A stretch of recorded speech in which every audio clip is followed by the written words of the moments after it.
उसने ग्रीक प्राकृतिक दार्शनिकों के बारे में पढ़ा। हिल्डे जानती थी कि उसके पिता दर्शन शास्त्र में रुचि रखते थे। उन्होंने अखबार में एक लेख लिखा था जिसमें प्रस्ताव दिया गया था कि दर्शन शास्त्र को नियमित स्कूल भी विषय होना चाहिए। इसका शीर्षक था दर्शन शास्त्र को स्कूली पाठ्यक्रम का हिस्सा क्यों होना चाहिए। उन्होंने हिल्डे की कक्षा में एक पीटीए बैठक भी इस मुद्दे को उठाया था। हिल्डे को यह बेहद शर्मनाक लगा था। उसने घड़ी देखी, 7:30 बज रहे थे। शायद आधे घंटे बाद उसकी माँ नाश्ते की ट्रे लेकर आएगी। भगवान का शुक्र है क्योंकि अभी वह सोफी और सभी दार्शनिक सवालों में डूबी हुई थी। उसने डेमोक्रिट्स नामक अध्याय पढ़ा। सबसे पहले सोफी को सोचने के लिए एक सवाल मिला, लेगो दुनिया का सबसे सरल खिलौना क्यों है, और फिर उसे मेल बॉक्स में एक बड़ा भूरा लिफाफा मिला था। डेमोक्रिट्स अपने पूर्ववर्तियों से सहमत थे कि प्रकृति में परिवर्तन इस तथ्य के कारण नहीं हो सकते हैं कि कुछ भी वास्तव में बदल गया है। इसलिए उन्होंने माना कि सब कुछ छोटे अदृश्य ब्लॉकों से बना है जिनमें से प्रत्येक शाश्वत और अपरिवर्तनीय है। डेमोक्रिट्स ने इन सबसे छोटी इकाइयों को परमाणु कहा। जब सोफी को उसके बिस्तर के नीचे लाल दुपट्टा मिला तो हिल्डे क्रोधित हो गई। तो वो वही था, लेकिन दुपट्टा किसी कहानी में कैसे गायब हो सकता है? उसे कहीं तो होना चाहिए था। सुकरात अध्याय की शुरुआत सोफी द्वारा समाचार पत्र में लेबनान में नॉर्वेजियन यूएन बटालियन के बारे में कुछ पढ़ने से हुई। एक विशिष्ट पिता वह इस बात से बहुत चिंतित थे कि नॉर्वे में लोग यूएन बलों के शांति कार्य में पर्याप्त रुचि नहीं ले रहे थे। अगर कोई और नहीं ले रहा था तो सोफी को लेना ही होगा। इस तरह वह इसे अपनी कहानी में लिख सकता था और मीडिया से कुछ हद तक ध्यान आकर्षित कर सकता था। दर्शन शास्त्र के शिक्षक के पत्र में पीपीएस पढ़ते हुए उसे मुस्कुराना पड़ा। सोफी, अगर आपको कहीं भी रेशमी लाल दुपट्टा मिले तो कृपया उसका ध्यान रखें। कभी कभी निजी संपत्ति भी मिल जाती है, खासतौर पर स्कूल और ऐसी जगहों पर, और यह एक दर्शन शास्त्र विद्यालय है। हिल्डे ने सीढ़ियों पर अपनी माँ के कदमों की आवाज सुनी। दरवाजा खटखटाने से पहले ही हिल्डे ने सोफी द्वारा एथेंस की वीडियो खोज करने के बारे में पढ़ना शुरू कर दिया। जन्मदिन मुबारक, उसकी माँ ने सीढ़ियों पर चढ़ते ही गाना शुरू कर दिया। अंदर आ जाओ, हिल्डे ने कहा। उस गलियारे के बीच में जहाँ दर्शन शास्त्र के शिक्षक एक्रोपोलिस से सीधे सोफी से बात कर रहे थे।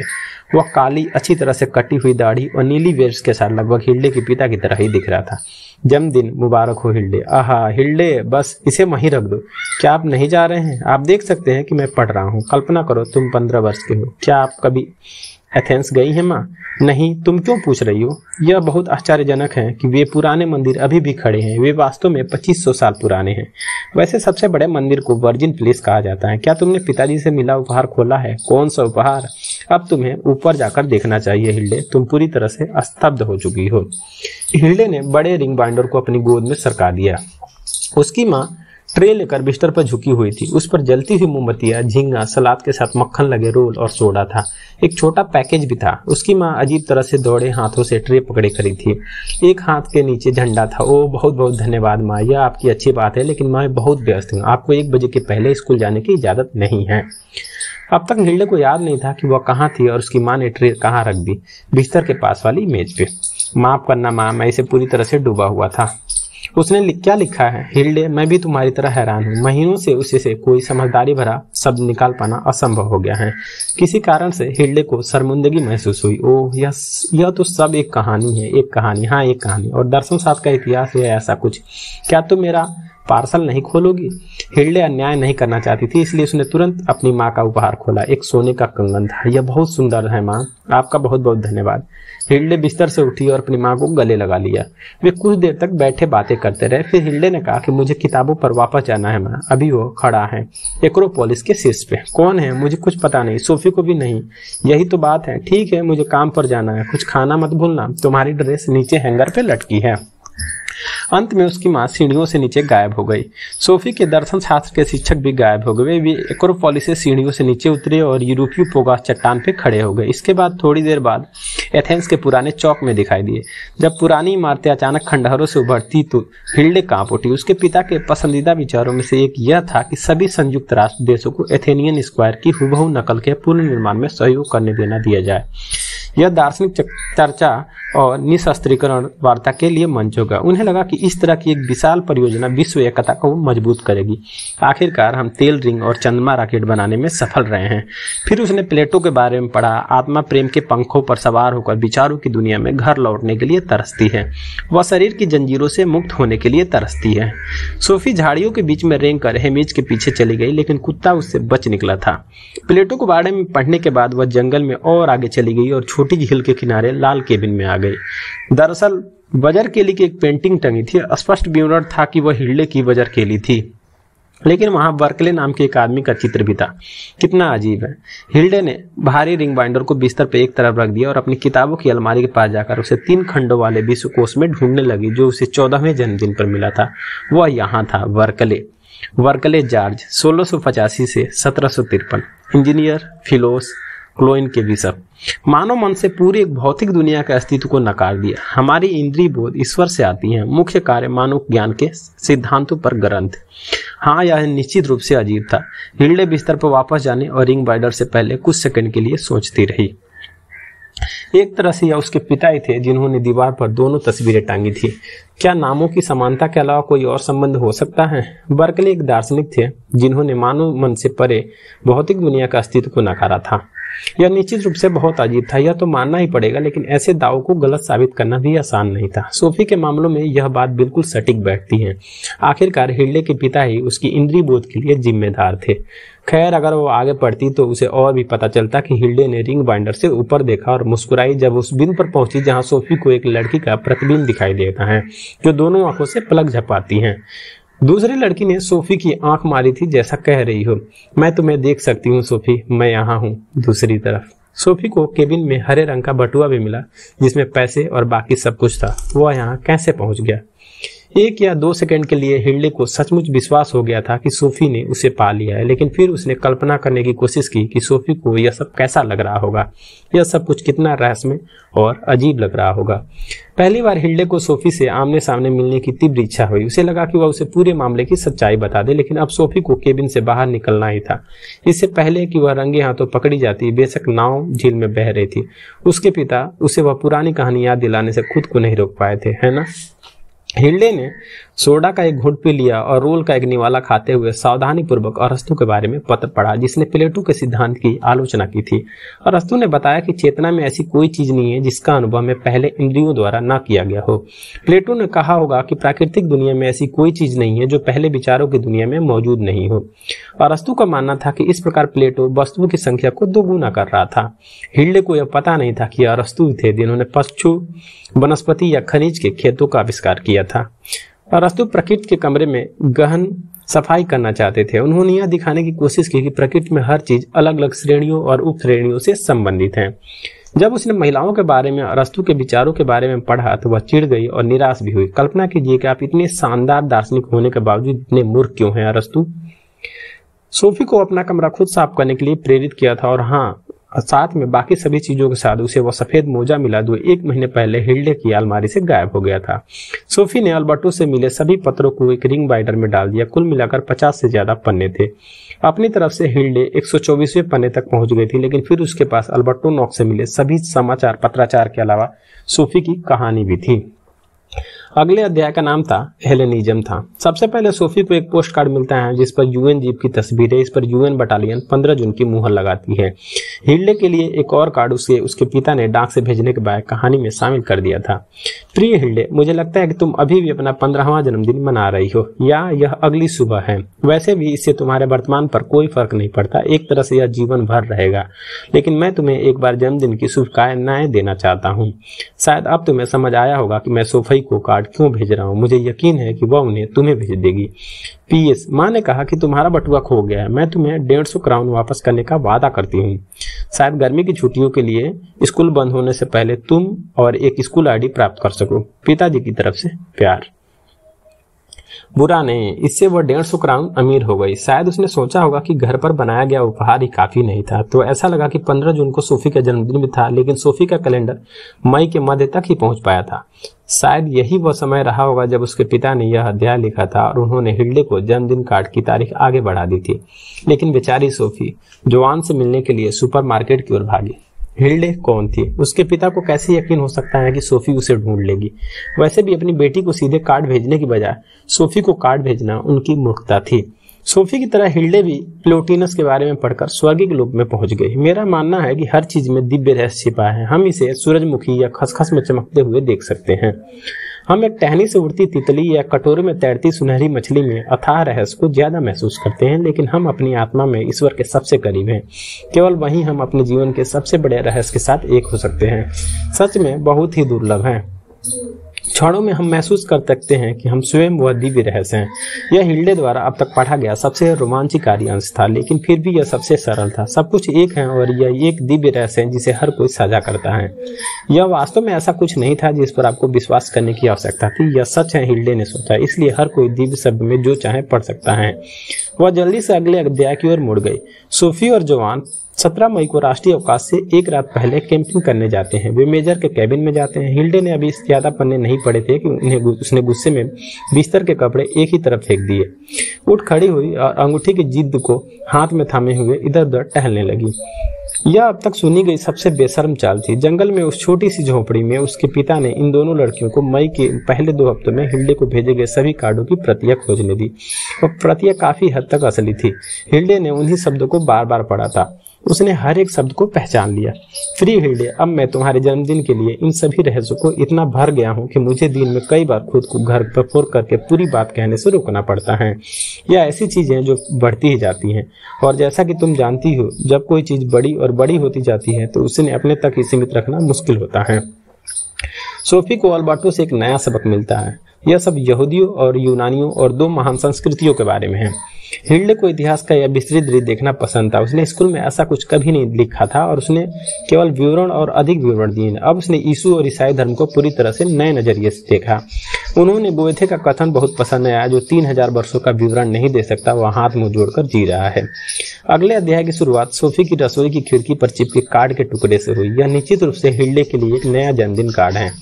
प्रिय हिल्डे, मुझे नहीं पता कि जब तुम यह कार्ड पढ़ोगे तब तक तुम्हारा जन्मदिन होगा या नहीं। मुझे उम्मीद है कि ऐसा ही हो, या कम से कम यह कि बहुत दिन नहीं बीते हैं। सोफी के लिए 1 या 2 सप्ताह का मतलब हमारे लिए उतना ही लंबा नहीं है। मैं मिड समर युग के लिए घर आऊंगा ताकि हम ग्लाइडर में घंटों साथ बैठकर समुद्र को देख सके। हिल्डे, हमारे पास बात करने के लिए बहुत कुछ है।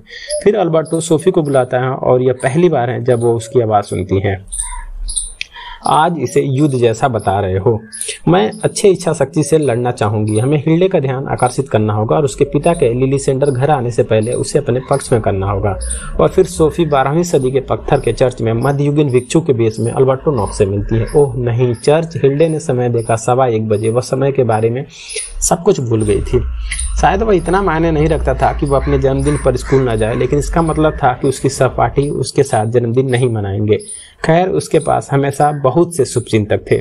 जल्द ही उसे एक लंबा उपदेश सुनने को मिला। अल्बर्टो को मध्ययुगीन पादरी की भूमिका निभाने में कोई परेशानी नहीं हुई। जब उसने पढ़ा कि सोफिया ने हिल्डेगार्ड को किस तरह से दर्शन दिए थे तो उसने एक बार फिर अपने विश्वकोश की ओर रुख किया, लेकिन इस बार उसे उन दोनों के बारे में कुछ भी नहीं मिला। क्या यह सामान्य बात नहीं थी? जैसे ही महिला या महिलाओं से जुड़ी किसी बात का सवाल आया, विश्वकोश लगभग चंद्रमा के गड्ढे जितना ही जानकारीपूर्ण था। क्या पूरे काम को society for the protection of main द्वारा सेंसर किया गया था? विंजेन की हिल्डेगार्ड एक उपदेशक, एक लेखिका, एक डॉक्टर, एक वनस्पति शास्त्री और एक जीव विज्ञानी थी। वह शायद इस तथ्य का एक उदाहरण थी कि मध्य युग में महिलाएं अक्सर अधिक व्यवहारिक, यहाँ तक कि अधिक वैज्ञानिक थी। लेकिन विश्वकोश में उसके बारे में एक भी शब्द नहीं था। कितनी शर्मनाक बात है। हिल्डे ने कभी नहीं सुना था कि भगवान का कोई भी स्त्री पक्ष या माँ जैसी प्रकृति होती है। उसका नाम सोफिया था, लेकिन जाहिर तौर पर वह प्रिंटर की स्याही के लायक भी नहीं थी। विश्वकोश में उसे जो सबसे नजदीकी जानकारी मिली वह कॉन्स्टेंटिनोपल में सांता सोफिया के चर्च के बारे में थी, जिसका नाम हागिया सोफिया था, जिसका अर्थ है पवित्र ज्ञान। लेकिन इसमें महिला होने के बारे में कुछ भी नहीं लिखा था। यह सेंसरशिप थी, है ना? अन्यथा यह सच था कि सोफी ने खुद को हिल्डे के सामने प्रकट कर दिया था। वह हर समय सीधे बालों वाली लड़की की कल्पना कर रही थी। जब सोफी सुबह का अधिकांश समय सेंट मेरी चर्च में बिताने के बाद घर पहुंचती हैं तो वह उस पीतल दर्पण के सामने खड़ी होती हैं जिसे वह जंगल में स्थित केबिन से घर आई थी। उसने अपने पीले चेहरे की तीखी आकृति का अध्ययन किया जो उन असंभव बालों से घिरा था जो प्रकृति की अपनी शैली के अलावा किसी भी शैली को चुनौती देते थे। लेकिन उस चेहरे के पीछे एक और लड़की की छाया थी। अचानक दूसरी लड़की ने दोनों आंखों से पागलों की तरह पलके झपकाना शुरू कर दिया, मानो यह संकेत दे रही हो कि वह सच में दूसरी तरफ है। यह भूत कुछ ही सेकंड तक रहा, फिर गायब हो गया। कितनी बार हिल्डे आईने के सामने इस तरह खड़ी हुई थी मानो वह शीशे के पीछे किसी और को खोज रही हो, लेकिन उसके पिता को यह कैसे पता चल सकता था? क्या वह भी एक काले बालों वाली महिला नहीं थी जिसे वो खोज रही थी? परदादी ने इसे एक जिप्सी महिला से खरीदा था। हिल्डे ने महसूस किया कि किताब को पकड़ते समय उसके हाथ कांप रहे थे। उसे लग रहा था कि सोफी वास्तव में कहीं दूसरी तरफ मौजूद है। अब सोफी हिल्डे और वर्जकली के बारे में सपना देख रही हैं। हिल्डे उसे ना तो देख सकती हैं और ना ही सुन सकती हैं, लेकिन फिर सोफी को घाट पर हिल्डे का सोने का क्रूस मिलता है और जब सोफी अपने सपने के बाद जागती हैं तो क्रूस हिल्डे के नाम के पहले अक्षर और सब कुछ उसके बिस्तर पर होता है। हिल्डे ने खुद को जोर से सोचने पर मजबूर किया, क्या उसने भी अपना क्रूस नहीं खोया होगा?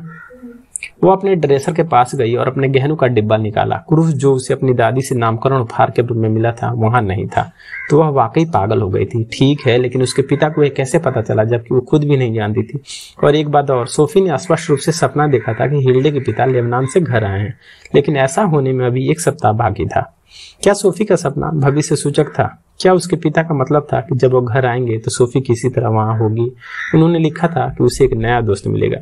एक क्षणिक स्पष्टता के साथ हिल्डे को एहसास हुआ कि सोफी सिर्फ कागज और स्याही से कहीं ज्यादा है, वो वास्तव में अस्तित्व में है। अब आएगा इनलाइटमेंट, जिसको बोलते हैं पुनर्जागरण या प्रबुद्ध। सुइयों के निर्माण के तरीके से लेकर तोपों के निर्माण के तरीके तक, ये शीर्षक है। आगे पढ़ते हैं। हिल्डे ने अभी पुनर्जागरण पर अध्ययन शुरू ही किया था कि उसने अपनी माँ के को सामने के दरवाजे से आते सुना। उसने घड़ी की ओर देखा, दोपहर के 4 बज रहे थे। उसकी माँ ऊपर की ओर दौड़ी और हिल्डे का दरवाजा खोला। क्या तुम चर्च नहीं गए? हाँ मैंने किया, लेकिन तुमने क्या पहना था? मैं अभी क्या पहन रही हूँ? आपका नाइट गाउन? यह मध्ययुग का एक पुराना पत्थर का चर्च है हिल्डे। उसने अंगूठी बांधने वाली वस्तु को अपनी गोद में गिरा दिया और अपनी माँ की ओर देखने लगी। मैं समय भूल गई हूँ माँ, मुझे खेद है, लेकिन मैं बहुत कुछ ही रोमांचिक पढ़ रही हूँ। उसकी माँ मुस्कुराए बिना न रह सकी। यह एक जादुई किताब है, हिल्डे ने कहा। ठीक है, एक बार फिर जन्मदिन की शुभकामनाएं हिल्डे। अरे मुझे नहीं पता कि मैं इस वाक्यांश को और सहन कर पाऊंगी या नहीं, लेकिन मैं बस थोड़ी देर आराम करने जा रहा हूँ, फिर मैं एक बढ़िया डिनर की तैयारी शुरू करूंगी। मैं कुछ स्ट्रॉबेरी हासिल करने में कामयाब रही। ठीक है, मैं पढ़ना जारी रखूंगी। उसकी माँ चली गई और हिल्डे पढ़ने लगी। सोफी शहर में हेमिज का पीछा कर रही है। अल्बर्टो के हाल में उसे लेबनान से एक और कार्ड मिला है, वो भी 15 जून का। हिल्डे अभी तारीखों की प्रणाली को समझना शुरू ही कर रही थी। 15 जून से पहले की तारीख वाला कार्ड हिल्डे को उसके पिता से पहले ही मिल चुका है। कार्ड की नकल है, लेकिन आज की तारीख वाले कार्ड पहली बार रिंग बाइंडर के जरिए उसके पास पहुंच रहे हैं। प्रिय हिल्डे, अब सोफी दार्शनिक के घर आ रही हैं। वह जल्द ही 15 साल की हो जाएगी, लेकिन तुम कल 15 साल की थी आज है हिल्डे। अगर आज हो तो देर हो चुकी है, लेकिन हमारी घड़ियां हमेशा एक साथ नहीं चलती।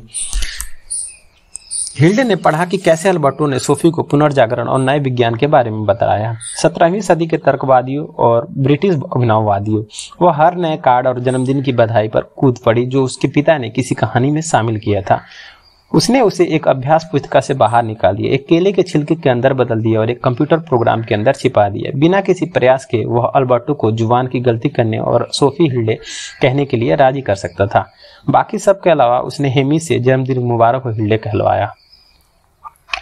हिल्डे अल्बर्टो से सहमत थी कि वो खुद की तुलना भगवान और ईश्वर से कर से कुछ ज्यादा ही आगे बढ़ गया था, लेकिन वो वास्तव में किससे सहमत थी? क्या उसके पिता नहीं थे जिन्होंने अल्बर्टो के मुंह से वे निंदनीय आत्मनिंदा वाले शब्द डाले थे? उसने फैसला किया कि भगवान से तुलना करना इतना भी पागलपन नहीं था। उसके पिता वास्तव में सूफी की दुनिया के लिए एक सर्वशक्तिमान ईश्वर की तरह थे। जब अल्बर्टो वर्कल पहुंचा तो हिल्डे भी सोफी की तरह ही रोमांचिक थी। अब क्या होगा? सभी तरह के संकेत थे कि जैसे ही वे सिद्धार्थनी के पास पहुंचेंगे कुछ खास होने वाला था, जिसने मानव चेतना के भीतर भौतिक दुनिया के अस्तित्व को नकार दिया था। अध्याय की शुरुआत अल्बर्टो और सोफी से होती है, जो खिड़की पर खड़े होकर एक छोटे से विमान को देखते हैं जिसके पीछे हैप्पी बर्थडे का लंबा झंडा लहरा रहा होता है। उसी समय शहर के ऊपर काले बादल छाने लगते हैं। तो होना या ना होना ही पूरा सवाल नहीं है। सवाल यह भी है कि हम कौन हैं? क्या हम सचमुच मांस और रक्त से बने इंसान हैं? क्या हमारी दुनिया वास्तविक चीजों से बनी है या हम मन से घिरे हुए हैं? सोफी का नाखून चबाना शुरू करना कोई आश्चर्य की बात नहीं है। नाखून चबाना कभी भी हिल्डे की बुरी आदतों में से एक नहीं था, लेकिन वह अभी खुद से खुश नहीं थी। फिर आखिरकार यह सब खुलकर सामने आ गया। हमारे लिए, आपके और मेरे लिए, यह अच्छा या आत्मा जो कि हर चीज में है, हर चीज का कारण है, हिल्डे के पिता हो सकते हैं। क्या आप कह रहे हैं कि वह हमारे लिए एक प्रकार का भगवान है? बिल्कुल स्पष्ट कहूं तो हाँ। उसे आप पर शर्म आनी चाहिए। हिल्डे के बारे में क्या? वह एक देवदूत है सोफी, एक देवदूत। हिल्डे ही वह जिसकी ओर यह आत्मा मुड़ती है। इसके साथ ही सोफी अल्बर्टो से खुद को अलग कर लेती है और तूफान में भाग जाती है। क्या यह वही तूफान है जो सोफी के शहर भागने के कुछ घंटे बाद बीती रात वजर केली में आया था? जैसे जैसे वो भाग रही थी, एक विचार उसके मन में घूमता रहा था, कल मेरा जन्मदिन है। क्या यह एहसास करना ज्यादा कड़वा नहीं है कि आपके 15वें जन्मदिन से ठीक एक दिन पहले जीवन सिर्फ एक सपना है? यह ऐसा है जैसे आपने सपना देखा हो कि आपने 10 लाख जीत लिए हो, फिर जैसे ही आपको पैसे मिले हो आप जाग जाएं।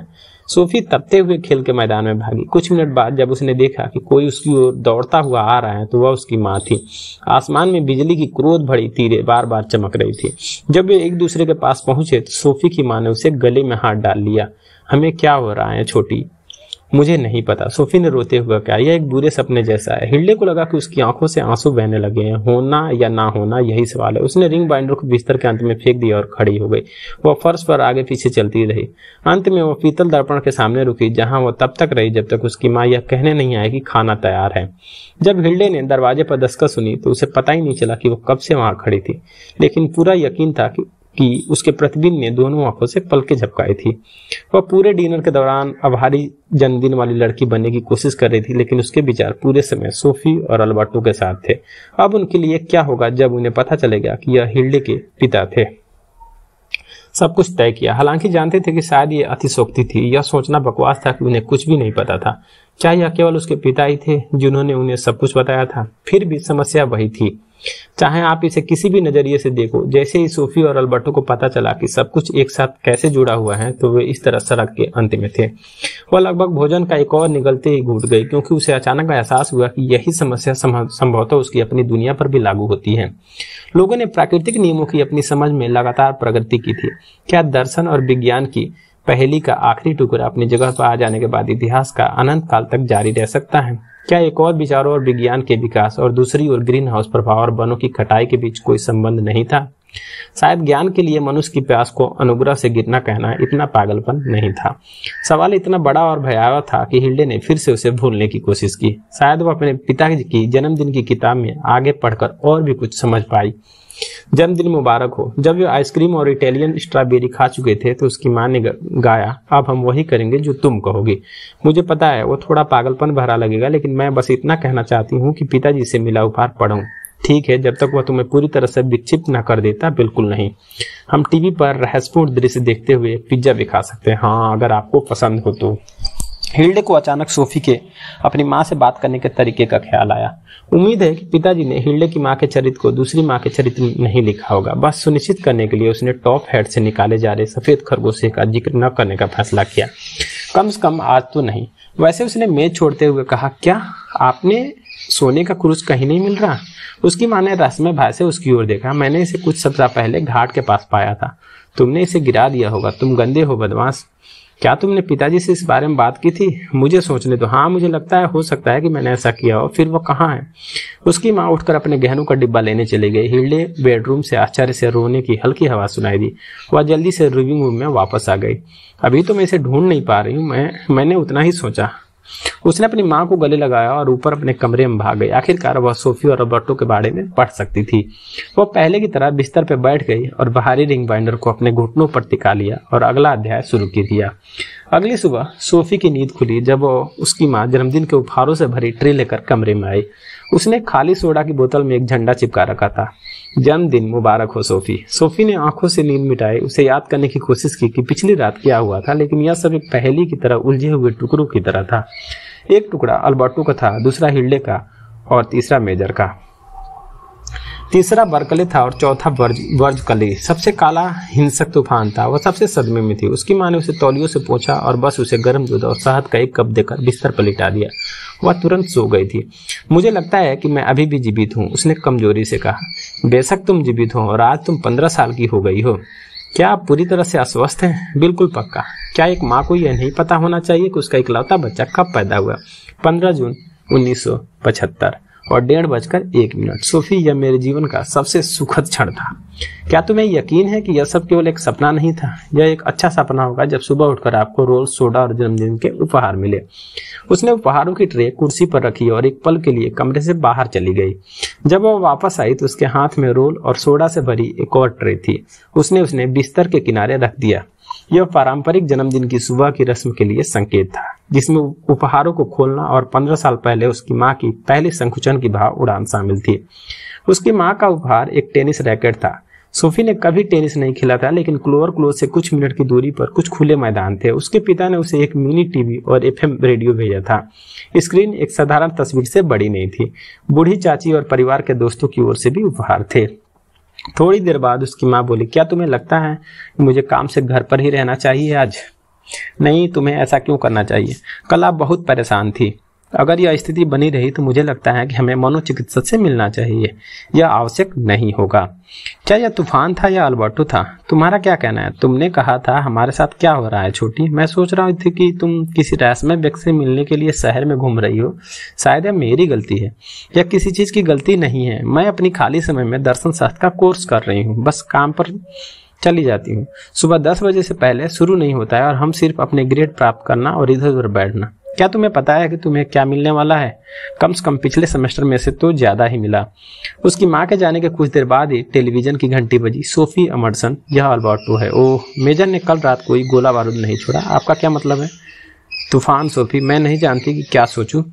यह एक सच्चे दार्शनिक का सबसे अच्छा गुण है। मुझे इस पर गर्व है कि तुमने इतने समय में कितना कुछ सीखा है। मुझे डर है कि कहीं कुछ भी वास्तविक न हो। इससे अस्तित्वगत चिंता का भय कहा जाता है और यह आमतौर पर नई चेतना की ओर जाने वाला एक चरण है। मुझे लगता है कि मुझे कोर्स से ब्रेक की जरूरत है। क्या इस समय बगीचे में इतने सारे मेंढक हैं? सोफी हंसने लगी। अल्बर्टो ने आगे कहा, मुझे लगता है कि दृढ़ रहना बेहतर होगा।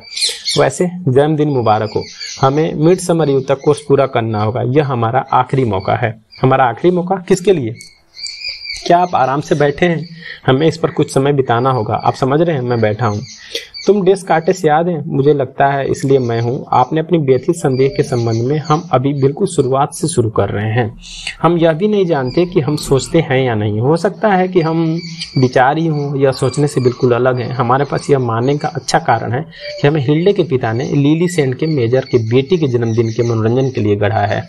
क्या आप समझ रहे हैं? हाँ, लेकिन अभी भी एक अंतर विरोधी छिपा है। अगर हम काल्पनिक हैं तो हमें किसी भी बात पर विश्वास करने का कोई आधार नहीं है।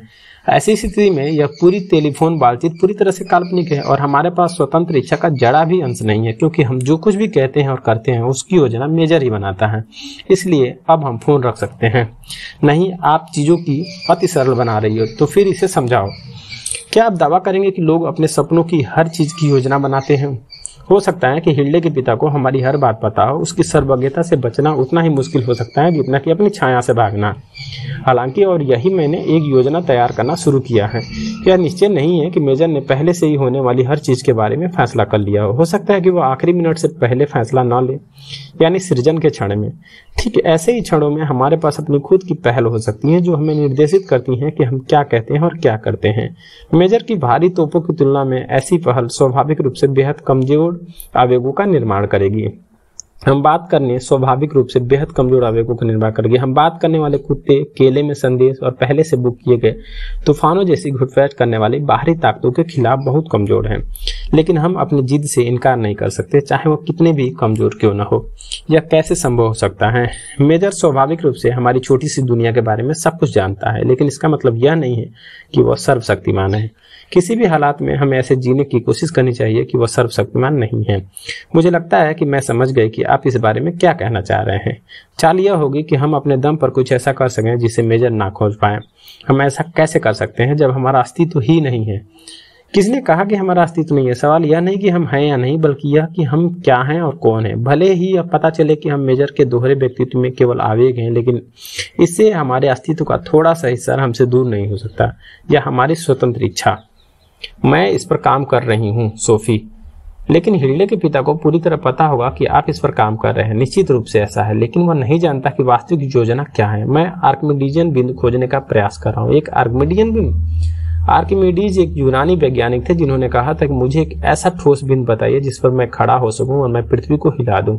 हमें अपने आप को मेजर के अंतरिक्ष ब्रह्मांड से बाहर निकालने के लिए इस तरह का बिंदु खोजना होगा।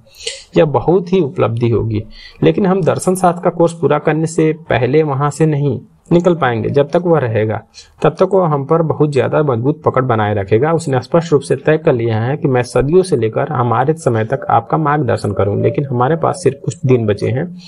उसके मध्य पूर्व से कहीं विमान में सवार होने से पहले, अगर हम उसके वजरी किल पहुंचने से पहले उसकी चिपचिपी कल्पना से खुद को अलग करने में सफल नहीं हुए तो हम खत्म हो जाएंगे।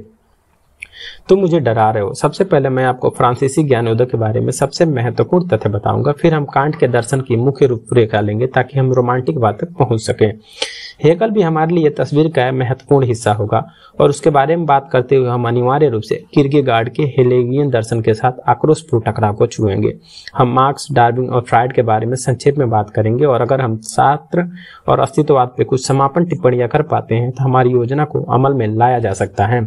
एक सप्ताह के लिए यह बहुत ज्यादा है, इसलिए हमें तुरंत शुरू करना होगा। क्या आप तुरंत आ सकते हैं? मुझे स्कूल जाना है। हम क्लास में इकट्ठे होते हैं और फिर हमें अपने ग्रेड में मिलते हैं। छोड़ो उसे, यदि हम केवल कल्पना कर रहे हैं तो यह शुद्ध कल्पना है कि कैंडी और सोडा का कोई स्वाद होता है, लेकिन मेरे ग्रेड। सोफी, या तो तुम एक अद्भुत ब्रह्मांड में रह रही हो जो सैकड़ों अरबों आकाशगंगाओं में से एक छोटे से ग्रह पर है, या फिर तुम मेजर के दिमाग में कुछ विद्युत चुंबकीय आवेगों का परिणाम हो और तुम ग्रेड के बारे में बात कर रही हो। तुम्हें खुद पे शर्म आनी चाहिए। मुझे माफ करें, लेकिन बेहतर होगा कि आप हमसे मिलने से पहले स्कूल चले जाएं। अगर आप अपना आखिरी स्कूल डे काट देंगे तो हिल्डे का इस पर बुरा असर पड़ सकता है। वह शायद अपने जन्मदिन पर भी स्कूल जाती होगी। वह एक परी है, तुम्हें पता है। तो मैं सीधे स्कूल से आऊंगी। हम मेजर के केबिन में मिल सकते हैं। मेजर का केबिन, हाँ, क्लिक करें। हिल्डे ने अंगूठी बांधने वालों को अपनी गोद में सरका दिया। उसके पिता ने उसकी अंतरात्मा को आड़ों हाथ लिया था कि उसने स्कूल में अपना आखिरी दिन काट लिया है। वह कितना चालाक था। वह कुछ देर तक सोचती रही कि अल्बर्टो का क्या योजना बना रहा है। क्या उसे आखिरी पन्ने पर नजर डालनी चाहिए? नहीं, यह धोखा होगा। उसे जल्दी से जल्दी इसे अंत तक पढ़ना चाहिए, लेकिन उसे यकीन था कि अल्बर्टो एक महत्वपूर्ण बिंदु पर सही था। उसके पिता को पहले से ही पता था कि सोफी और अल्बर्टो के साथ क्या होने वाला है, लेकिन जब वो लिख रहा था तो उसे शायद यह नहीं पता था कि क्या होने वाला है। वह बहुत जल्दी में कुछ लिख सकता था, कुछ ऐसा जो उसे लिखने के बहुत बाद तक पता न चला। ऐसी स्थिति में सोफी और अल्बर्टो के पास कुछ हद तक छूट होंगी। एक बार हिल्डे को लगभग यह विश्वास हो गया कि सोफी और अल्बर्टो वास्तव में मौजूद है। शांत पानी गहरा होता है, उसने खुद से सोचा। यह विचार उसके मन में क्यों आया? यह निश्चित रूप से एक ऐसा विचार नहीं था जो इस सतह पर उभरा हो। स्कूल में सोफी को बहुत ध्यान मिला क्योंकि यह उसका जन्मदिन था। उसके सहपाठी पहले से ही गर्मी की छुट्टियां, ग्रेड, स्कूल के आखिरी दिन, सोडा के बारे में सोच सोचकर उत्साहित थे।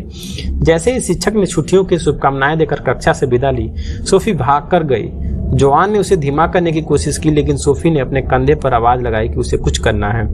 मेल बॉक्स में उसे लेबनान से 2 पोस्ट कार्ड मिले हैं। वे दोनों जन्मदिन कार्ड थे। हैप्पी बर्थडे 15 साल। उनमें से एक हिल्डे मोलर ने एक सीओ सोफी ओमुल्सन के लिए था, लेकिन दूसरा सोफी के लिए। दोनों कार्ड पर यूएन बटालियन 15 जून की मुहर लगी थी। सोफी ने सबसे पहले अपना कार्ड पढ़ा। प्रिय सोफी ओमुल्सन, आज आपको भी कार्ड मिल रहा है। जन्मदिन की शुभकामनाएं। सोफी और हिल्डे के लिए आपने जो कुछ भी किया है उसके लिए बहुत बहुत धन्यवाद। सादर, मेजर अल्बर्ट नेग। सोफी को समझ नहीं आ रहा था कि अब कैसे प्रतिक्रिया दे, क्योंकि हिल्डे के पिता ने आखिरकार हिल्डे के कार्ड पर लिखा था, प्रिय हिल्डे, मुझे नहीं पता कि लिली सैंड में अभी कौन सा दिन या समय है, लेकिन जैसा कि मैंने कहा, इससे कोई खास फर्क नहीं पड़ता। अगर मैं जानता हूं कि मैं यहाँ से आखिरी या उससे भी आखिरी अभिवादन के लिए बहुत देर से नहीं आया हूँ, लेकिन बहुत देर तक जागना मत। अल्बर्टो जल्द ही तुम्हें फ्रांसीसी ज्ञान जिन 7 बिंदुओं पर वे ध्यान केंद्रित करेगा वे हैं: सत्ता का विरोध, बुद्धिवाद, ज्ञानोदय आंदोलन, सांस्कृतिक आशावाद, प्रकृति की ओर वापसी, प्राकृतिक धर्म, मानवाधिकार। मेजर स्पष्टता अभी उन पर नजर रखे हुए थे। सोफी ने खुद को अंदर जाने दिया और अपनी रिपोर्ट कार्ड रसोई की मेज पर रख दी, जिसमें सभी ए ग्रेड थे। फिर वह झाड़ियों के बीच में फिसलकर जंगल में भाग गई। जल्द ही एक बार फिर छोटी सी झील को पार कर रही थी। जब वो केबिन में पहुंची तो अल्बर्टो दरवाजे पे बैठा था। उसने अपने पास बैठने के लिए आमंत्रित किया। मौसम ठीक था, हालांकि झील से नम कच्ची हवा की हल्की धुंध आ रही थी। ऐसा लग रहा था जैसे तूफान से पूरी तरह उबर नहीं पाया है। अल्बर्टो ने कहा, चलो अभी चले। ह्यूम के बाद अगले महान दार्शनिक जर्मन इमैनुएल कांट थे, लेकिन 18वीं शताब्दी में फ्रांस में भी कई महत्वपूर्ण विचारक हुए। हम कह सकते हैं कि 18वीं शताब्दी में यूरोप का दार्शनिक गुरुत्व केंद्र प्रथम भाग में इंग्लैंड में, मध्य में फ्रांस में और अंत में जर्मनी में था। दूसरे शब्दों में पश्चिम से पूर्व की ओर बदलाव। बिल्कुल सही। मैं कुछ ऐसे विचारों को रेखांकित करना चाहता हूं जो फ्रांसीसी ज्ञानोदय दार्शनिकों में से कई में समान थे। इसमें मॉन्टेस्क्यू, वोल्टेयर और रूसो जैसे महत्वपूर्ण नाम शामिल है, लेकिन इनके अलावा भी कई अन्य थे। मैं 7 बिंदुओं पर ध्यान केंद्रित करूंगा। धन्यवाद, मैं इस बात से बहुत परिचित हूँ। सोफी ने उसे हिल्डे के पिता का कार्ड थमा दिया। अल्बर्टो ने गहरी सांस ली। वह खुद को परेशानी से बचा सकता था। तो पहले मुख्य शब्द है सत्ता का विरोध।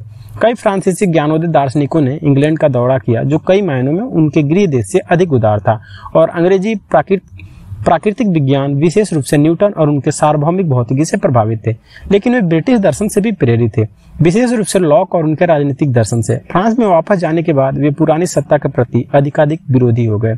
उन्होंने सोचा कि सभी विरासत में मिली सच्चाइयों के प्रति संशयी बने रहना आवश्यक है। विचार यह था कि व्यक्ति को हर प्रश्न का अपना उत्तर स्वयं खोजना चाहिए। इस संबंध में डेस्कार्टेस की परंपरा बहुत प्रेरणादायक थी, क्योंकि वह वही था जिसने जमीन से सब कुछ बनाया था। बिल्कुल ऐसा ही सत्ता का विरोध पादरी, राजा और कुलीन वर्ग की शक्ति के विरुद्ध था। 18वीं शताब्दी के दौरान इन संस्थाओं के पास फ्रांस में इंग्लैंड की तुलना में कहीं अधिक शक्ति थी।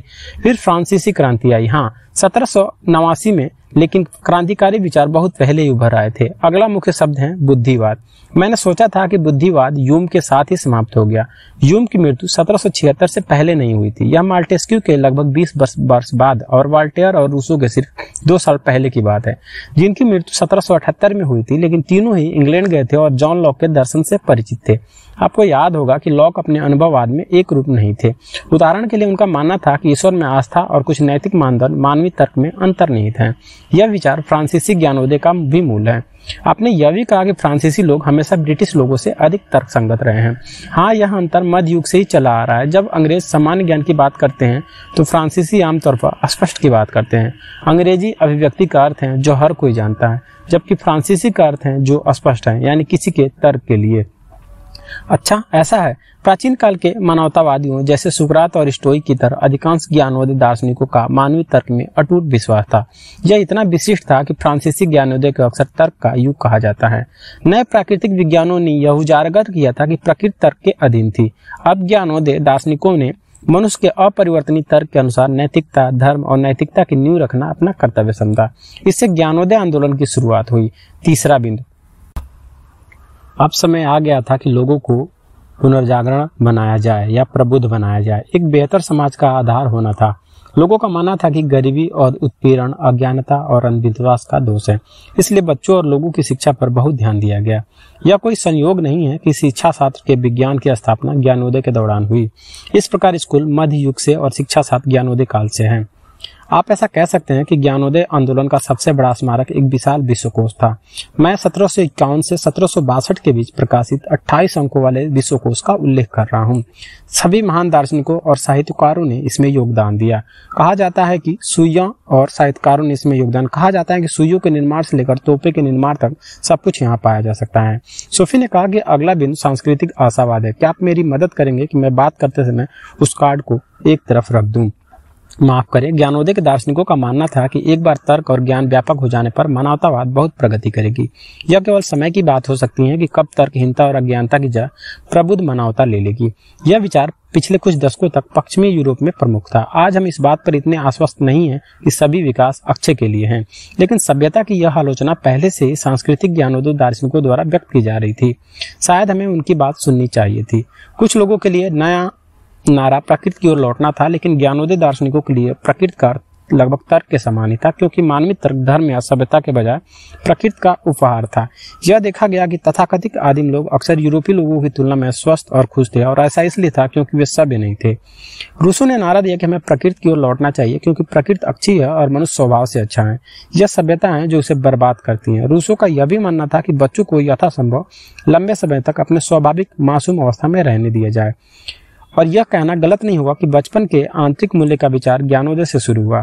पहले बचपन को केवल वयस्क की जीवन की तैयारी माना जाता था, लेकिन अब हम सभी मनुष्य हैं और हम इस धरती पर अपना जीवन जीते हैं, तब भी जब हम बच्चों के होते हैं। मुझे ऐसा सोचना चाहिए। उनका मानना था कि धर्म को स्वाभाविक बनाना होगा। वास्तव में उनका क्या मतलब था? उनका मतलब था कि धर्म को प्राकृतिक कारण के साथ सामंजस्य में लाना होगा। ऐसे कई लोग थे जो प्राकृतिक धर्म कहलाने वाले धर्म के लिए लड़े, और यह सूची में छठा बिंदु है। उस समय बहुत सारे पक्के भौतिकवादी थे जो ईश्वर में विश्वास नहीं करते थे और जो नास्तिकता का दावा करते थे, लेकिन अधिकांश ज्ञानोदय दार्शनिकों ने सोचा कि ईश्वर के बिना दुनिया की कल्पना करना तर्कहीन था। दुनिया उसके लिए बहुत अधिक तर्कसंगत थी। उदाहरण के लिए न्यूटन का भी यही दृष्टिकोण था। आत्मा की अमरता में विश्वास करना भी तर्कसंगत माना जाता था। जैसे डेस्कार्टस के लिए मनुष्य के पास अमर आत्मा है या नहीं, यह तर्क से अधिक प्रश्न माना जाता था। मुझे यह बहुत अजीब लगता है। मेरे लिए एक सामान्य मामला है कि आप क्या मानते हैं और क्या नहीं मानते हैं। ऐसा इसलिए क्योंकि आप 18वीं सदी में नहीं रहते हैं। ज्ञानोदय दार्शनिकों के अनुसार धर्म को उन सभी तर्कहीन सिद्धांतों या सिद्धांतों से मुक्त करने की आवश्यकता है जो चर्च के इतिहास के दौरान यीशु की सरल शिक्षाओं से जुड़ गए थे। अच्छा ऐसा है। इसके परिणाम स्वरूप अनेक लोगों ने दैववाद को अपना लिया। वह क्या था? दैववाद ने हमारा तात्पर्य ऐसी मानवता से है कि ईश्वर ने युगों युगों पहले दुनिया बनाई थी, लेकिन तब तो वह दुनिया के सामने खुद को प्रकट नहीं कर पाया है। इस प्रकार ईश्वर को सर्वोच्च सत्ता तक सीमित कर दिया गया है, जो केवल प्रकृति और प्राकृतिक नियमों के माध्यम से ही मानव जाति के सामने खुद को प्रकट करता है, कभी भी किसी अलौकिक तरीके से नहीं। हम अरस्तु के लेखन में एकमात्र दार्शनिक ईश्वर पाते हैं। उसके लिए ईश्वर और औपचारिक कारण या प्रथम प्रेरणक था। अब केवल एक ही मुद्रा बचा है, मानवाधिकार, और भी यह शायद सबसे महत्वपूर्ण बात है। कुल मिलाकर आप कह सकते हैं कि फ्रांसीसी ज्ञानोदय अंग्रेजी दर्शन की तुलना में अधिक व्यवहारिक था। आपका मतलब है कि वे अपने दर्शन के अनुसार रहते थे। हाँ बिल्कुल, फ्रांसीसी ज्ञानोदय दार्शनिकों ने समाज में मनुष्य के स्थान पर सैद्धांतिक विचारों से खुद को संतुष्ट नहीं किया। उन्होंने सक्रिय रूप से उन चीजों के लिए लड़ाई लड़ी जिन्हें वे नागरिक के प्राकृतिक अधिकार कहते थे। सबसे पहले इसने सेंसरशिप के खिलाफ अभियान का रूप लिया, प्रेस की स्वतंत्रता के लिए, लेकिन धर्म, नैतिकता और राजनीति के मामले में भी व्यक्ति के विचार और अभिव्यक्ति की स्वतंत्रता के अधिकार को सुरक्षित किया जाना था। उन्होंने गुलामी के उन्मूलन और अपराधियों के साथ अधिक मानवीय व्यवहार के लिए भी लड़ाई लड़ी। मुझे लगता है कि मैं इसमें से अधिकांश बातों से सहमत हूँ। व्यक्ति की अहिंसा का सिद्धांत 1785 में फ्रांसीसी राष्ट्रीय असेंबली द्वारा अपनाए गए मानव और नागरिक अधिकारों की घोषणा में परिणत हुआ। मानव अधिकारों की यह घोषणा 1814 के हमारे अपने नॉर्वेजियन संविधान का आधार बनी, लेकिन अभी भी बहुत से लोगों को इन अधिकारों के लिए लड़ना होगा। हाँ, दुख की बात है, लेकिन ज्ञानोदय के दार्शनिक कुछ ऐसे अधिकार स्थापित करना चाहते थे जो हर किसी को जन्म लेने के मात्र से ही प्राप्त हो जाएं। प्राकृतिक अधिकारों से उनका यही तात्पर्य था। हम अभी भी प्राकृतिक अधिकार की बात करते हैं जो अक्सर देश के कानूनों के साथ टकराव में हो सकता है, और हम लगातार ऐसे व्यक्तियों या यहाँ तक कि पूरे राष्ट्रों को पाते हैं जो अराजकता, दासता और उत्पीड़न के खिलाफ विद्रोह करते हुए इस प्राकृतिक अधिकार का दावा करते हैं। महिलाओं के अधिकार के बारे में क्या? 1787 में हुई फ्रांसीसी क्रांति ने सभी नागरिकों के लिए कई अधिकार स्थापित किए, लेकिन एक नागरिक को लगभग हमेशा एक पुरुष ही माना जाता था। फिर भी यह फ्रांसीसी क्रांति थी जिसने हमें नारीवाद की पहली झलक दी। अब समय आ गया। 1787 के शुरुआत में ही ज्ञानोदय दार्शनिक कोंडोरसेट ने महिलाओं के अधिकारों पर एक ग्रंथ प्रकाशित किया था। उनका मानना था कि महिलाओं को पुरुषों के समान ही प्राकृतिक अधिकार प्राप्त हैं। 1789 की क्रांति के दौरान महिलाएं पुरानी सामंती व्यवस्था के खिलाफ लड़ाई में बेहद सक्रिय थी। उदाहरण के लिए यह महिलाएं थी जिन्होंने नेतृत्व किया था। वे प्रदर्शन जिन्होंने राजा को वर्सेल में अपने महल के बाहर जाने पर मजबूर कर दिया था। पेरिस में महिला समूहों का गठन किया गया। पुरुषों के समान राजनीतिक अधिकारों की मांग के अलावा उन्होंने विवाह कानूनों और महिलाओं की सामाजिक स्थितियों में भी बदलाव की मांग की। क्या उन्हें समान अधिकार मिले? नहीं। जैसा कि बाद के कई अवसरों पर हुआ, संघर्ष की गर्मी में महिलाओं के अधिकारों के सवाल का शोषण किया गया, लेकिन जैसे ही नई व्यवस्था में नई चीजें सही जगह पा गई, पुराने पुरुष प्रधान समाज को फिर से लागू कर दिया गया। ठेठ। फ्रांसीसी क्रांति के दौरान महिलाओं के अधिकारों के लिए सबसे ज्यादा संघर्ष करने वालों में एक थी ओलंपे डे गोजेस। क्रांति के 2 साल बाद 1791 में उन्होंने महिलाओं के अधिकारों पर एक घोषणा पत्र प्रकाशित किया। नागरिक अधिकारों पर घोषणा पत्र में महिलाओं के प्राकृतिक अधिकार पर कोई अनुच्छेद शामिल नहीं था। ओलंपे डे गोजेस ने महिलाओं के लिए पुरुषों के समान सभी अधिकारों की मांग की। तो फिर क्या हुआ? सोफी ने पूछा। 1793 में उनका सिर काट दिया गया और महिलाओं की सभी राजनीतिक गतिविधियों पर प्रतिबंध लगा दिया गया। कितना शर्मनाक था ये। 19वीं सदी तक नारीवाद वास्तव में आगे नहीं बढ़ पाया था, न केवल फ्रांस में बल्कि यूरोप के बाकी हिस्से में भी। धीरे धीरे इस संघर्ष ने फल देना शुरू कर दिया, लेकिन उदाहरण के लिए नॉर्वे में महिलाओं को 1913 तक वोट देने का अधिकार नहीं मिला था, और दुनिया के कई हिस्सों में महिलाओं को अभी भी बहुत संघर्ष करना था। वे मेरे समर्थन पे भरोसा कर सकते हैं। अल्बर्टो झील के उस पार देखता हुआ बैठा रहा। 1-2 मिनट बाद उसने कहा कि यह वह बात थी जो मैं ज्ञानोदय के बारे में कहना चाहता था। अधिक या कम से आपका क्या मतलब है? मुझे लग रहा है कि अब ऐसा कुछ नहीं होगा। लेकिन जैसे ही उसने यह कहा कि झील के बीच में कुछ होने वाला है, गहराई से कुछ उबल कर ऊपर आ रहा था। एक बहुत बड़ा और भयानक प्राणी सतह से ऊपर उठ गया। एक समुद्री सांप। सोफी चिल्लाई, काला राक्षस। कुछ बार आगे पीछे कुंडली मारकर फिर गहराई में गायब हो गया। पानी पहले की तरह शांत था। अल्बर्टो दूर हो गया था। हम अंदर चलेंगे, उन्होंने कहा। वे छोटी सी झोपड़ी में चले गए। सोफी बर्कले और बर्कले की 2 तस्वीरों को देखती रही। उसने बर्कले की तस्वीर की ओर इशारा करते हुए कहा, मुझे लगता है कि हिल्डे उस तस्वीर के अंदर कहीं रहती हैं। अब दोनों तस्वीरों के बीच एक कढ़ाई वाला नमूना लटका हुआ था। उस पर लिखा था स्वतंत्रता, समानता और भाईचारा। सोफी ने अल्बर्टो की ओर देखा। क्या तुमने इसे वहां लटका दिया है? उसने बस निराश भाव से अपना सिर हिलाया।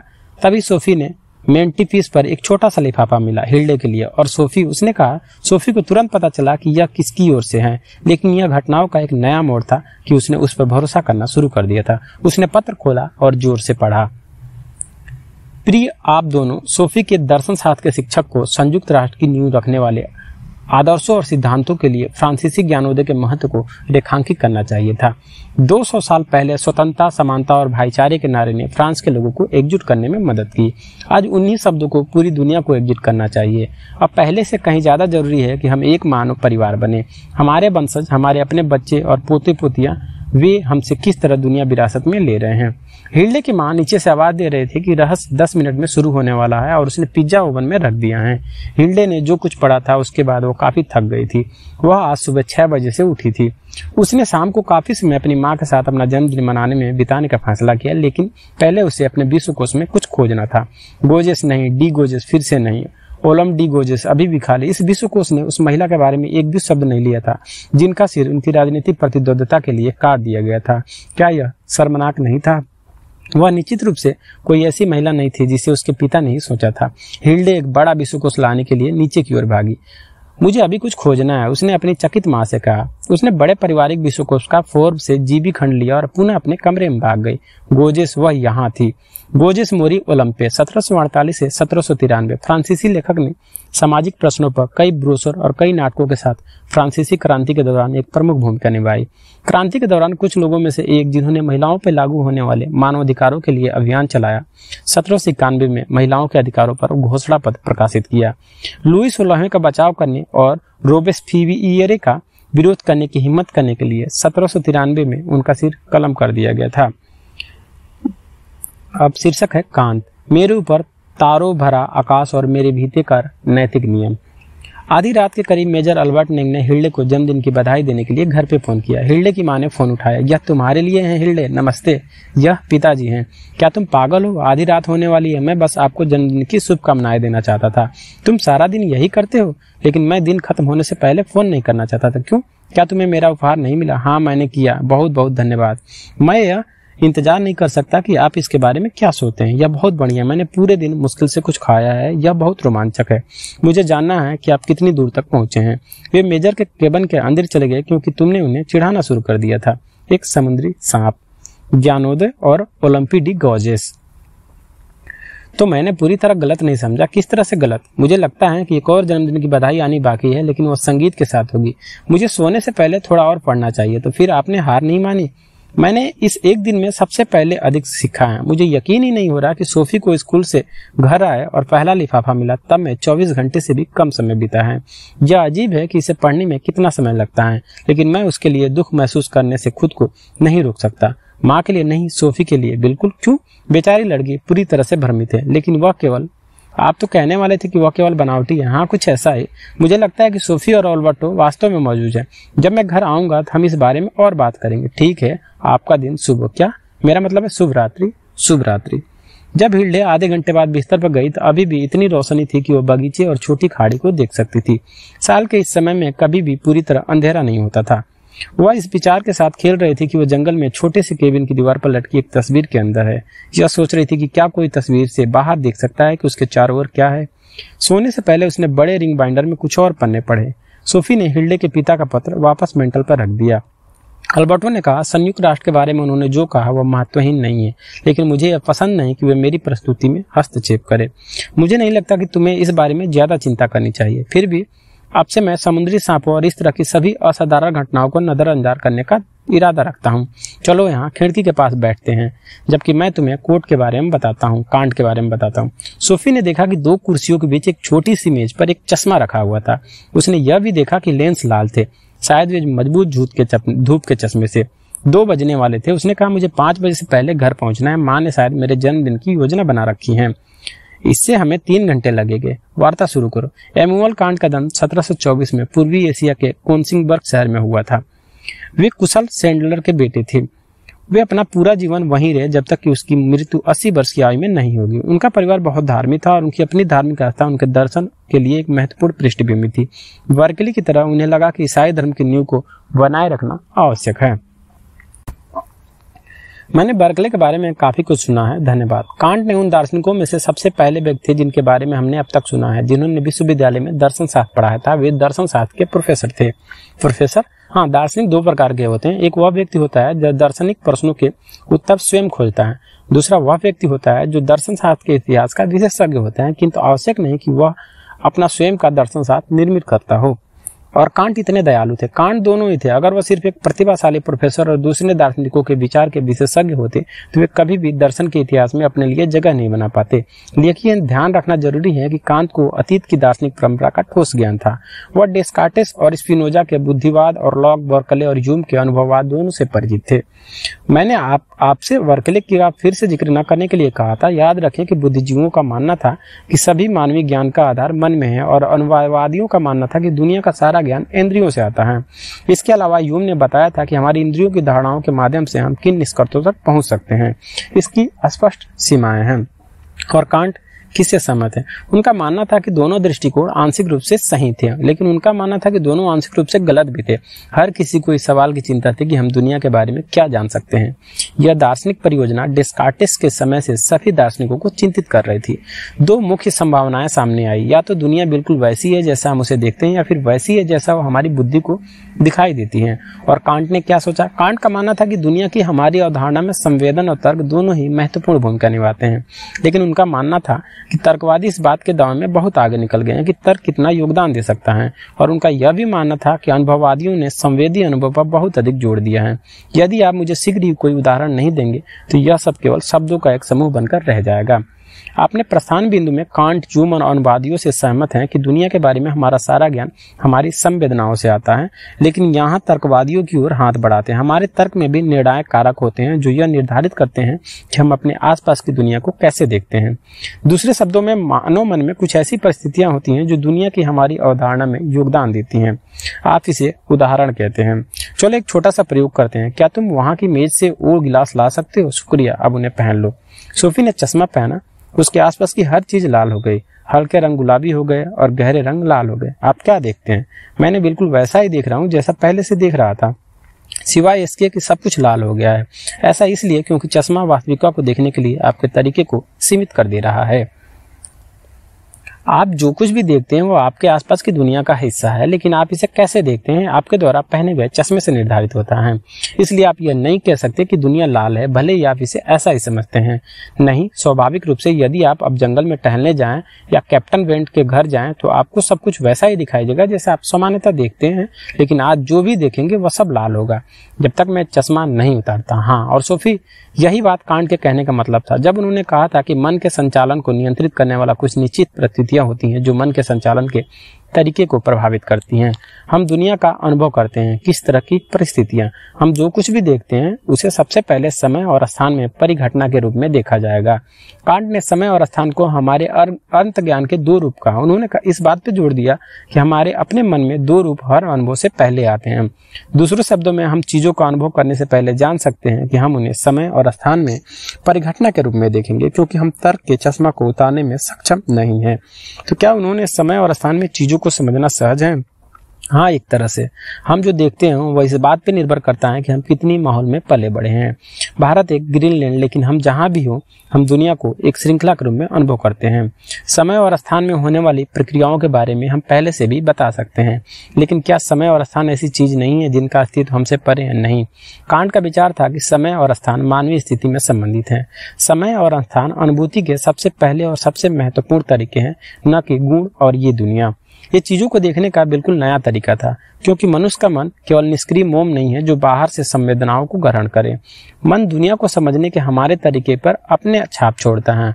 आप इसकी तुलना उस चीज से कर सकते हैं जब आप कांच के घड़े में पानी डालते हैं। पानी खुद को घड़े के आकार के अनुसार ढाल लेता है और उसी तरह हमारी धारणाएं खुद को हमारे अंतर्ज्ञान के रूप में अनुसार ढाल लेती हैं। मुझे लगता है कि मैं समझ गया कि आपका क्या मतलब था।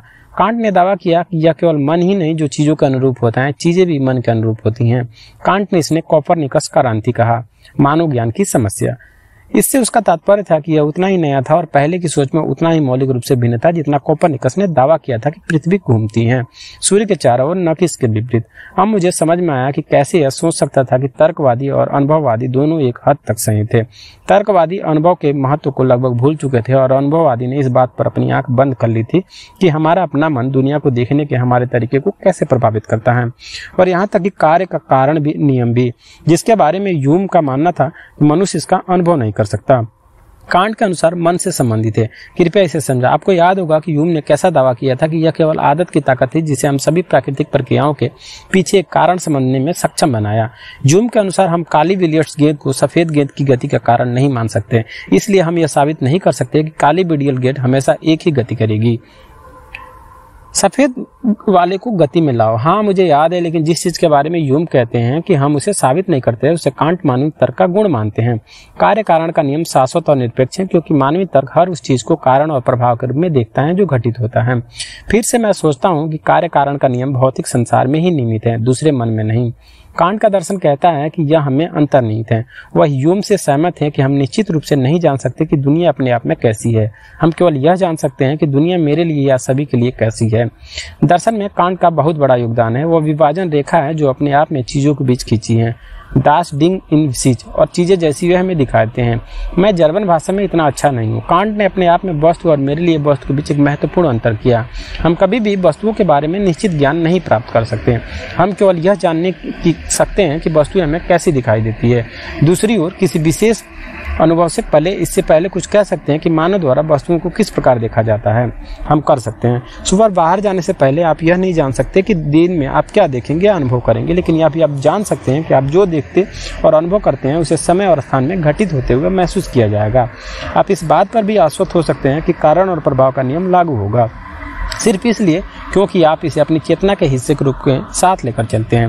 लेकिन आपका मतलब यह है कि हम अलग तरह से बनाए जा सकते हैं। हाँ, हमारे पास एक अलग संवेदी तंत्र हो सकता है और हमारे पास समय और स्थान के बारे में एक अलग भावना हो सकती थी। हमें इस तरह से भी बनाया जा सकता था कि हम अपने आसपास होने वाली चीजों के कारण की खोज में न भटके। तुम्हारा मतलब क्या है? कल्पना कीजिए कि लिविंग रूम में फर्श पर एक बिल्ली लेटी हुई है। एक गेंद आती है, कमरे में लुढ़कती हुई। बिल्ली क्या करती है? मैंने ऐसा कई बार प्रयास किया, बिल्ली गेंद के पीछे भागेगी। ठीक है, आप कल्पना करें कि आप उसी कमरे में बैठे हैं और यदि आप अचानक गेंद को लुढ़कते हुए देखते हैं तो आप भी उसके पीछे दौड़ना शुरू कर देंगे। सबसे पहले मैं पीछे मुड़कर देखता कि गेंद कहां से आई है। हाँ, चूंकि आप एक मनुष्य है इसलिए आप अनिवार्य रूप से प्रत्येक घटना का कारण ढूंढोगे क्योंकि कार्यकलाप का नियम आपके स्वभाव का हिस्सा है, ऐसा कांट कहते थे। ह्यूम ने दिखाया कि हम न तो प्राकृतिक नियमों को समझ सकते हैं और न ही उन्हें साबित कर सकते हैं। दूसरी, कांट असहज हो गए, लेकिन उनका मानना था कि वे यह देखकर उनकी पूर्ण वैधता साबित कर सकते हैं। वास्तव में हम मानवीय संज्ञान के नियम के बारे में बात कर रहे हैं। क्या कोई बच्चा भी यह देखने के लिए पीछे मुड़ेगा कि गेंद कहां से आई है? शायद नहीं। लेकिन कांट ने बताया कि एक बच्चे की तर्क शक्ति तब तक पूरी तरह विकसित नहीं होती जब तक उसे काम करने के लिए कुछ संवेदी सामग्री न मिले। यह पूरी तरह से खाली दिमाग के बारे में बात करना बेतुका है। नहीं, यह बहुत अजीब बात होगी, तो आप संक्षेप में बताते हैं। कांट के अनुसार जो तत्व हैं जो दुनिया के बारे में मनुष्य के ज्ञान में योगदान करते हैं, एक है बाहरी परिस्थिति और जिन्हें हम इंद्रियों के माध्यम से अनुभव किए बिना नहीं जान सकते। हम इन्हें ज्ञान की सामग्री कह सकते हैं। दूसरी है मनुष्य के भीतर की आंतरिक परिस्थितियां, जैसे कि घटनाओं का समय और स्थान में घटित होना और कार्य कारण के अटूट नियम के अनुरूप प्रक्रियाएं। हम इसे ज्ञान का रूप कह सकते हैं। अल्बर्टो और सोफी कुछ देर तक खिड़की से बाहर देखते रहे। अचानक सोफी को झील के दूसरी तरफ पेड़ के बीच एक छोटी लड़की दिखाई दी। सोफी ने कहा, देखो वो कौन है? मुझे यकीन है कि मैं नहीं जानता। लड़की कुछ सेकंड के लिए दिखाई दी, फिर गायब हो गई। सोफी ने देखा कि उसकी किसी तरह की लाल टोपी पहन रखी थी। हमें किसी भी परिस्थिति में अपना ध्यान नहीं भटकने देना चाहिए। बोलिए। कांट का मानना था कि हम जो कुछ जानते हैं उनकी स्पष्ट सीमाएं हैं। आप शायद यह कह सकते हैं कि मन का चश्मा इन सीमाओं को निर्धारित करता है। किस तरह से? आपको याद होगा कि कांट से पहले दार्शनिकों ने वास्तव में बड़े प्रश्नों पर चर्चा की थी। उदाहरण के लिए, क्या मनुष्य में अमर आत्मा है? क्या ईश्वर है? क्या प्रकृति छोटे छोटे अविभाज्य कणों से बना है? और क्या ब्रह्मांड सीमित है या अनंत? हाँ, कांट का मानना था कि इन सवालों का कोई निश्चित ज्ञान प्राप्त नहीं किया जा सकता। ऐसा नहीं है कि उन्होंने इस तरह के तर्क को खारिज कर दिया। इसके विपरीत, अगर उन्होंने इन सवालों को दरकिनार कर दिया होता तो उन्हें शायद ही दार्शनिक कहा जा सकता। उसने क्या किया? धैर्य रखें। ऐसे महान दार्शनिक प्रश्नों में कांट का मानना था कि तर्क हमारी समझ की सीमाओं से परे काम करता है। साथ ही हमारे स्वभाव में भी यही प्रश्न पूछने की बुनियादी इच्छा होती है। लेकिन जब उदाहरण के लिए हम पूछते हैं कि ब्रह्मांड सीमित है या अनंत, तो हम एक कल्पना के बारे में पूछ रहे हैं जिसका हम खुद एक छोटा सा हिस्सा हैं। इसलिए हम समग्रता को कभी भी पूरी तरह से नहीं जान सकते। क्यों नहीं? जब आप लाल चश्मा पहनते हैं तो हमें यह प्रदर्शित करता है कि कांट के अनुसार 2 तत्व हैं जो विश्व के बारे में हमारे ज्ञान में योगदान करते हैं, संवेदी बोध और तर्क। हाँ, हमारे ज्ञान को सामग्री हमें इंद्रियों के माध्यम से मिलती है, लेकिन हमें सामग्री को तर्क की विशेषताओं के अनुरूप होना चाहिए। उदाहरण के लिए तर्क की विशेषताओं में से एक है किसी घटना का कारण खोजना। जैसे गेंद फर्श पर लुढ़क रही हो, अगर आप चाहें, लेकिन जब हम सोचते हैं कि दुनिया कहाँ से आई और फिर संभावित उत्तरों पर चर्चा करते हैं तो तर्क एक तरह से रुक जाता है, क्योंकि इसमें प्रक्रिया करने के लिए कोई संवेदी सामग्री नहीं है, उपयोग करने के लिए कोई अनुभव नहीं है, क्योंकि हमने कभी भी उस महान वास्तविकता का पूरा अनुभव नहीं किया है जिसका हम एक छोटा सा हिस्सा है। हम एक तरह से गेंद का एक छोटा सा हिस्सा है जो फर्श पर लुढ़कता हुआ आता है, इसलिए हम यह नहीं जान सकते कि यह कहाँ से आया है। लेकिन यह हमेशा मानवीय तर्क का गुण होता है कि हम पूछे कि गेंद कहाँ से आती है, इसलिए हम पूछते हैं और पूछेंगे। हम सभी गहरे सवालों के जवाब खोजने के लिए पूरी ताकत लगाते हैं, लेकिन हम कभी भी कोई ठोस जवाब